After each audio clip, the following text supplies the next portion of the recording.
Personne ne t'a jamais dit qu'il ne fallait pas se fier aux apparences, Alors, voici un petit guide pratique à garder en tête pour mieux comprendre ce qui se passe dans le labyrinthe toxique des idées reçues.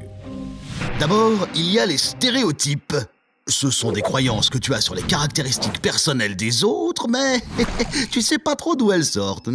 Et il y en a pour tous les goûts. Les Suisses raffolent du chocolat, les filles n'aiment pas le foot, les comptables ne sont pas drôles. Bref, des opinions toutes faites. Que tu aies des stéréotypes, c'est tout à fait normal. Tout le monde en a. C'est ton environnement social qui te les a transmis depuis ta petite enfance pour que tu puisses dompter ta peur de l'inconnu en mettant des étiquettes sur tout ce que tu ne connais pas. Mais quand tu te retrouves face à quelqu'un issu d'un groupe auquel tu as collé un stéréotype, il pourrait se transformer en préjugé.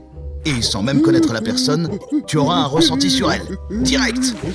Typiquement ici, qui te semble le plus à même de résoudre cette équation Eh oui, comme dirait Albert, il est plus facile de désintégrer un atome qu'un préjugé. Et c'est là où ça devient problématique, puisque ces préjugés ont une fâcheuse tendance à impulser des actes discriminatoires. Si je pense que les Asiatiques sont forts en sciences, je présume que cette personne l'est forcément. Et je lui offrirai le poste de prof plutôt qu'à l'autre. Ah ouais. Hostilité, exclusion, différence de traitement. Quand un comportement est dicté par un préjugé, c'est de la discrimination. Si on commence à discriminer sur un critère aléatoire, alors on peut tout à coup décider de traiter différemment les gens qui portent des lunettes. Absurde, non ? Pourtant, la Déclaration universelle des droits de l'homme interdit toute forme de discrimination. En clair, chacun de nous est différent, donc tout le monde est pareil. Si on résume, les stéréotypes aident à la fabrication de préjugés qui peuvent mener à des actes discriminatoires. Mais alors, que peux-tu faire à ton niveau pour mettre fin au cercle infernal ? Voici quelques ficelles pour t'aider à savoir réagir si tu te retrouves face à un propos discriminatoire. D'abord, évalue la situation. Faut pas te mettre en danger. Si c'est sûr, dis clairement non pour exprimer ton désaccord.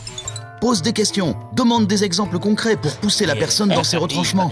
Cette attitude invitera les témoins de la scène à s'interroger, à comprendre que la position discriminante n'est pas valable et tu pourrais même trouver des alliés. Enfin, si tu te sens l'âme taquine, l'humour est une des meilleures astuces pour démontrer l'absurdité de ce qui vient d'être dit. En définitive, que ce soit dans la vie réelle ou en ligne, tout le monde a le droit d'exprimer ses opinions. Mais n'oublie pas que la liberté des uns s'arrête là où commence celle des autres. Donc attaque-toi aux préjugés en commençant par les tiens et efforce-toi de ne pas coller de stéréotypes aux gens avant de les connaître. Tu verras, tu pourrais avoir de belles surprises.